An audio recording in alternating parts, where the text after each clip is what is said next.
an open letter to the Flea circus, who found out. This court of public opinion is back in session, and today's docket isn't mercy, it isn't scripture. It isn't sympathy for a sick spouse, it's brutal reality that when you spend years weaponizing lies, doxing people, smearing families, and building your little flea-bitten hate cult, that you eventually hit that fuck around and find out wall at full speed.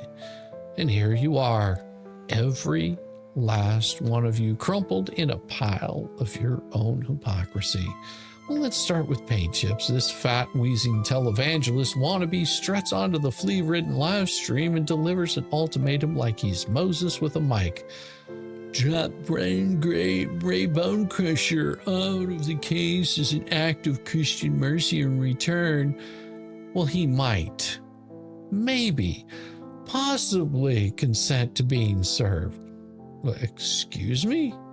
You don't get to turn serve as a process into a hostage negotiation. You get to hide from federal court like a cockroach under a fridge and then set conditions for your reemergence. Well, that's not mercy. That's cowardice wrapped up in scripture, and the only thing it proves is that you're Judas with a Wi-Fi password.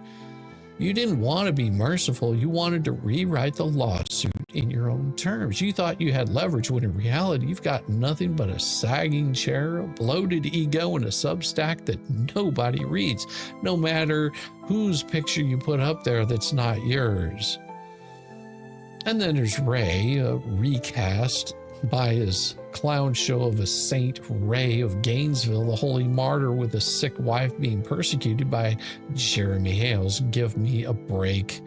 Ray isn't a bystander. He's not collateral damage. He's not a confused old man dragged into the wrong courtroom.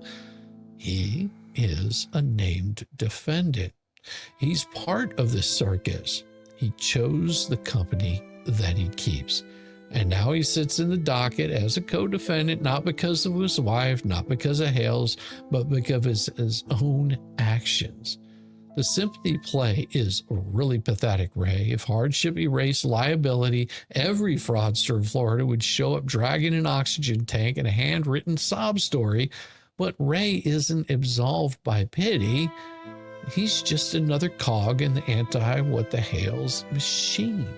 He's another clown in the car. And the more you wrap him in sainthood, the more obvious it becomes you've got nothing substantive left.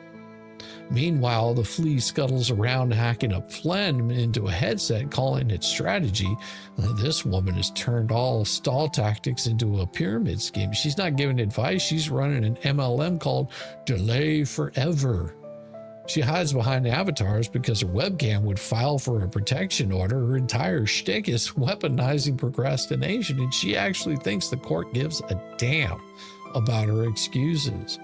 Shit, the Flea's contribution to Ray's sainthood is about as useful as a fart in a hurricane, loud, rank, and irrelevant before the docket moves on without her. Well, and don't think I forgot Lips, the permanently retired dipshit herself. Same Lips who cried foul with the Florida Supreme Court publicly reprimanded her, put her on probation, forced her into bar workshops, and then slapped her with fines.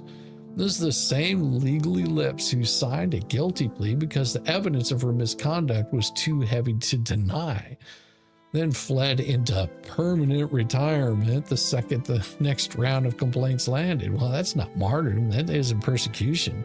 That is just fuck around and find out in its purest form. You lied, you misled, you disparaged judges and counsel. You put confidential cases on YouTube for clout, and you got caught. The ink on your consent judgment isn't even faded, and you're already playing the victim on sock puppet channels. Every time you whimper about being targeted, remember it was your oversized mouth, your own filings, and your own arrogance that ended your career.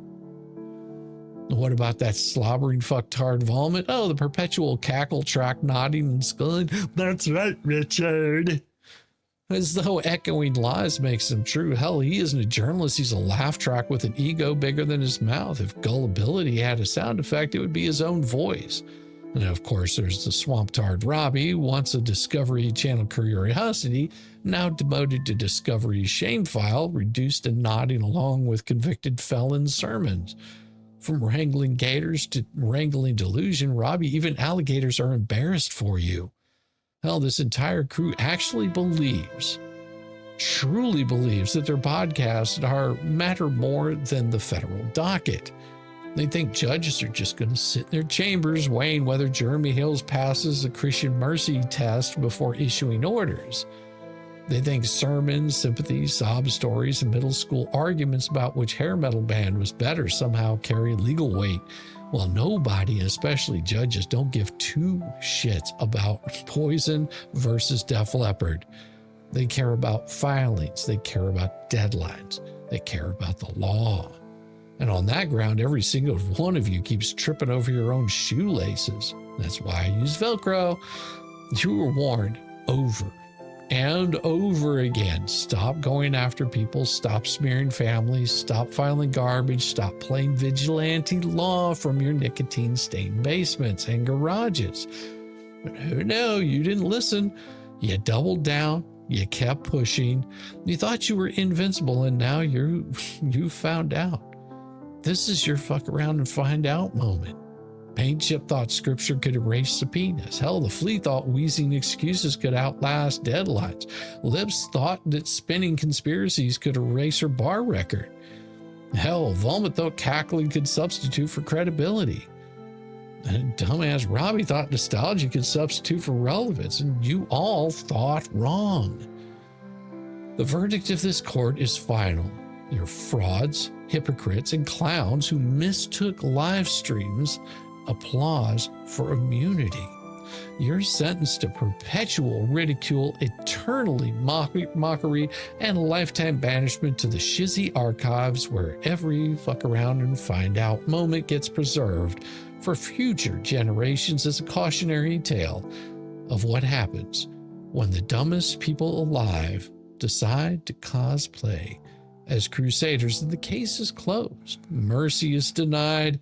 Signed, the retard on the short bus with Velcro shoes, Shizzy Papa Nut. It is about time. Let's break this mother down. With Shizzywhiznut.